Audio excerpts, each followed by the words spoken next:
안녕하세요. 고시원 창업 전문 채널 고시원 킹입니다.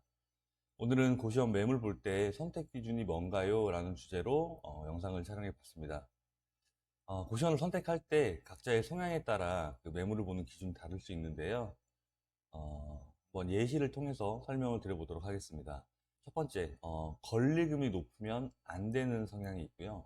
두 번째는 임대료가 높으면 안 되는 성향.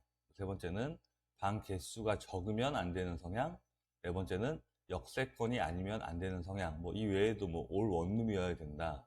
혼합이어도 원룸의 비중은 70%가 돼야 된다. 각각 여러 가지 이유가 있습니다만은 대표적인 부분을 가지고 얘기를 해보면 이 부분을 반대로 뒤집어서 얘기를 해볼게요. 그러면 이 매물은 권리금이 비싸서 안 된다.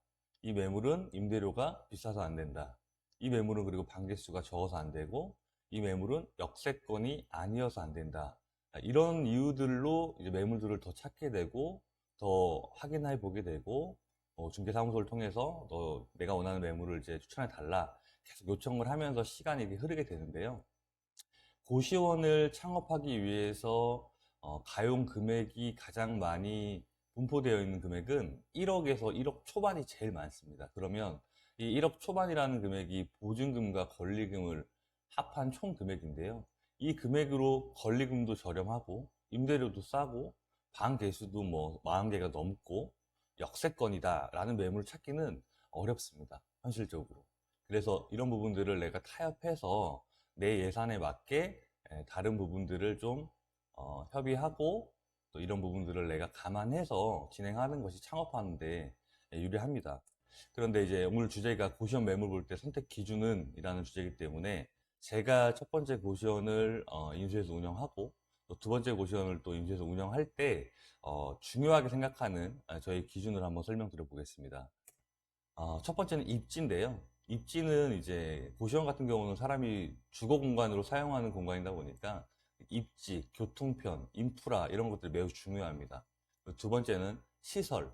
시설에 대한 부분은 이 내부적인 부분만 말씀드리는 것이 아니라 건물의 외관이나 그 건축 연도를 보게 되는데 그 이유는 외관 같은 경우는 들어가고 싶은 이 시설에 대한 첫 번째 보이는 환경이잖아요. 근데 그런 부분들 때문에 좀 관심을 두는 게 좋을 것 같고, 건축 연도는 만약에 지어진 지 이제 한 40년, 50년 된 건물이라면 그 하수관, 수도관 배관 자체가 근래 지은 것처럼 그렇지 않고 굉장히 좁습니다. 그렇게 되면 그 안에서는 이제 세탁기도 쓰게 되고 주방에 이제 배달 음식 같은 걸 시켜 먹거나 라면을 이제 끓여 드시면 그런 국물들, 기름들을 버리게 되면 그런 부분 막히잖아요. 그런 부분들이 막히는 현상이 자주 발생을 해요. 그러면 물이 이제 쭉 빠지지 않고 고여 있거나 하면 역류하게 되고 내지는 물이 이제 고여 있으면 아래로 이제 누수가 발생하는 경우가 있잖아요. 그래서 시설에 대한 부분은 외관이나 이제 건축 연도를 좀 보시고 생각하는 것이 좋고요. 세 번째 같은 경우는 이제 방 크기인데요. 이제 고시원 창업을 준비하시는 예비 원장님 같은 경우에 미니룸을 터서 두 개를 이제 터서 하나로 만든다 이런 계획이 있다라고 하시지만 그게 현실적으로 쉬운 문제는 아닙니다. 그래서 그 고시원 방의 어떤 층고라든지 방 크기라든지 구조는 다양한지 이런 것들을 보게 되는데 이 세 가지에 대한 부분이 공통적인 요소는 제가 직접 바꿀 수 없는 부분들이 거의 다다라고 보시면 될 것 같아요.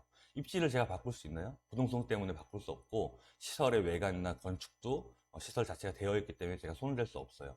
방 크기 역시도 설명드린 것처럼 쉽지 않다고 말씀드렸습니다. 그래서 제가 첫 번째 운영했던 고시원은 보여드릴 건데요.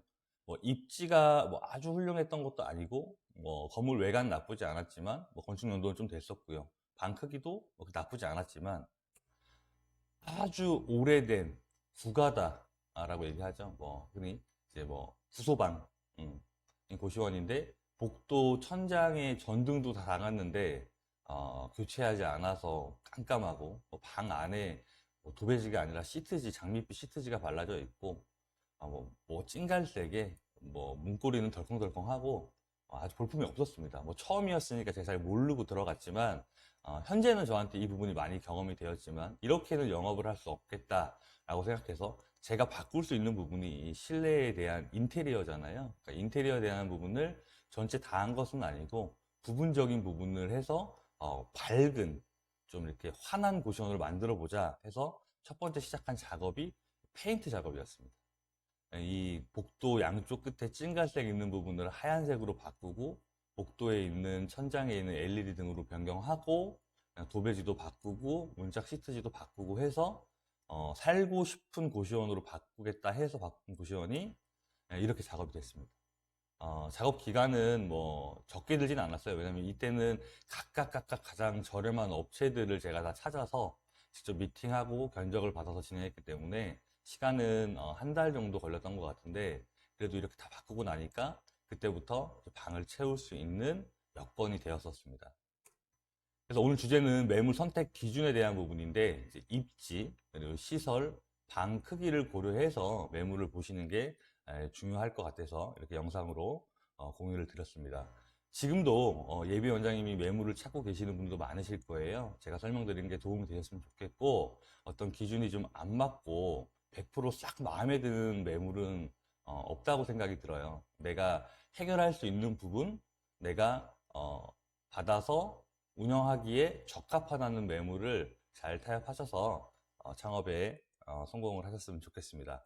오늘 영상이 도움이 되셨다면 구독, 좋아요, 알림 설정까지 부탁드리겠습니다. 고맙습니다.